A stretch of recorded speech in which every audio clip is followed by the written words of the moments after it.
Hello बच्चों, let's start the question and the question says which of the following pairs of substances on reaction will evolve H2 gas। आपको बताना है इन चारों options में से reaction के बाद कौन सा आपका H2 गैस निकाल रहा है।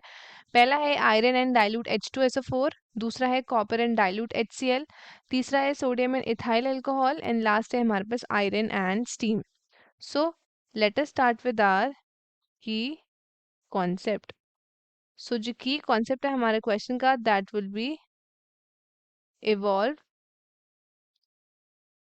हमारा जो की कॉन्सेप्ट होगा that would be reaction that evolve H2 gas. कौन सा रिएक्शन है जो इवॉल्व करता है आपका H2 गैस। सो सबसे पहला रिएक्शन देखते हैं हम। It is about iron and dilute H2SO4। Iron and dilute H2SO4। सो इस रिएक्शन में क्या होगा, सबसे पहले देखते हैं।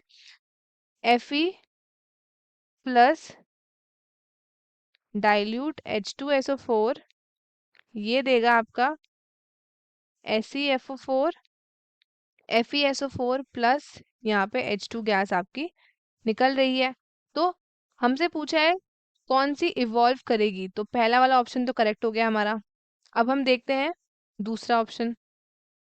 दूसरा क्या है हमारा, दूसरा है हमारा copper and dilute HCl hydrochloric acid.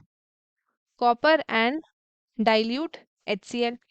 सो अब इसका रिएक्शन करेंगे Cu प्लस डाइल्यूट HCl। तो यहाँ पे क्या होगा, यहाँ पे होगा नो रिएक्शन। नो रिएक्शन होगा।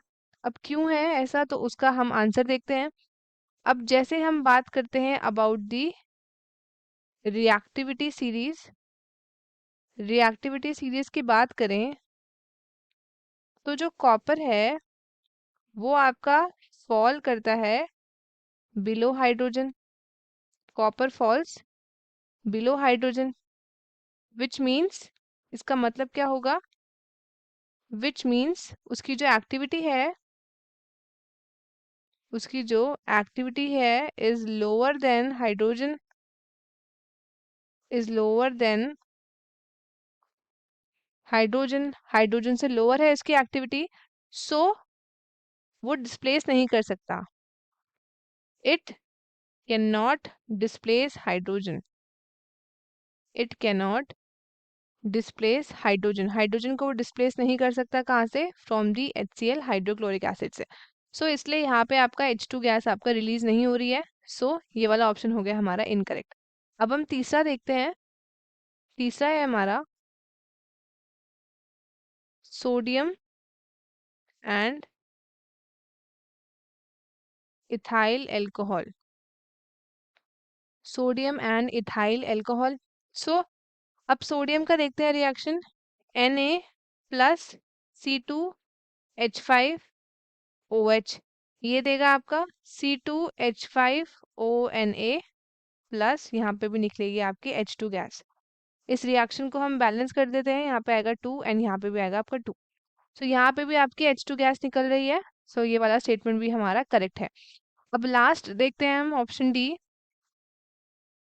That is iron and steam. Iron and steam देखेंगे।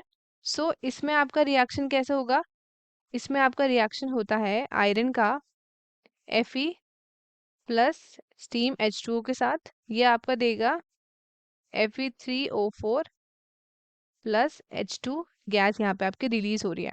सो इसको हम बैलेंस कर लेंगे। यहाँ पे आएगा आपका 3, यहाँ पे आएगा आपका 4 एंड यहाँ पे भी आएगा आपका 4। सो यहाँ पे भी आप देख सकते हैं आपकी H2 गैस यहाँ पे रिलीज हो रही है। पहले में भी हमारी H2 रिलीज हो रही है, तो ये वाला स्टेटमेंट भी हमारा करेक्ट है। So our correct option would be option A, option C and option D, क्योंकि तीनों में आपके रिएक्शन के बाद H2 गैस आपकी इवॉल्व हो रही है। तो स्टूडेंट्स, आई होप आपको ये क्वेश्चन अच्छे से समझ आया होगा। All the best and thank you.